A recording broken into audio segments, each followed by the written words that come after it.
All right, pricing considerations. Let's talk about the ways we make money.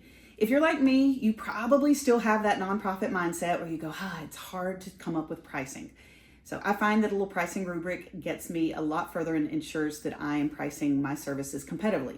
Here are the things you might want to consider putting down in a rubric or on a checklist so that you can ensure that you are not losing money when you deliver services.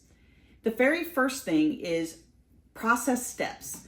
I break that down into 3 pieces. One is preparation. How many hours is it going to take you to prepare? Do you have to run to local Staples to print things off? Do you need to do some map out strategy sessions from your home? We count the drive time, we count the preparation, as long as it's something that's specific to that client. We're not charging them for our ineffectiveness or things that we need to get at the last minute. We're saying that standard service for the client would involve X numbers of preparation hours. The second process step would be delivery. How long are you going to engage with the client?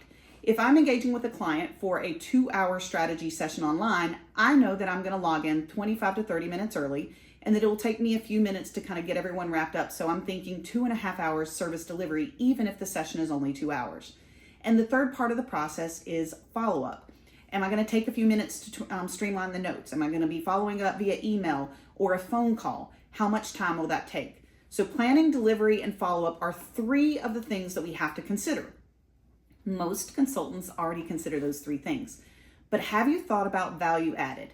Anytime you have something just a little bit extra, it's value added. So for example, do you provide special editable tools and templates? With my strategic planning process, I have a suite of 6 or 7 templates that I typically send clients. Those might be worth $47, $97 on the marketplace. Times 5, that's close to $500 in added value in templates.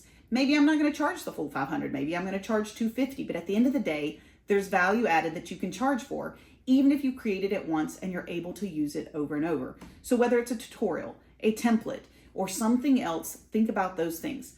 Value added also might be a special certification or tool that you use.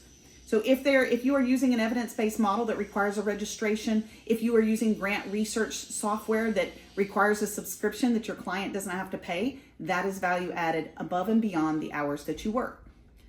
The next thing we need to consider is overhead. How much does it cost you to run your business? So if your percentage, you're going to work with your bookkeeper on this, or at least map it out and say, if your overhead is 30%, how are you adding those fees into each client's service so that you're covering overhead effectively? Those are the big bullet points, but there are a couple other things to consider as well. Convenience fees. Am I going to need to expedite this? If a client asks me to do something on a holiday weekend, I'm going to charge a convenience fee. If they're going to ask me to travel for something that is typically a virtual session, I may charge a convenience fee.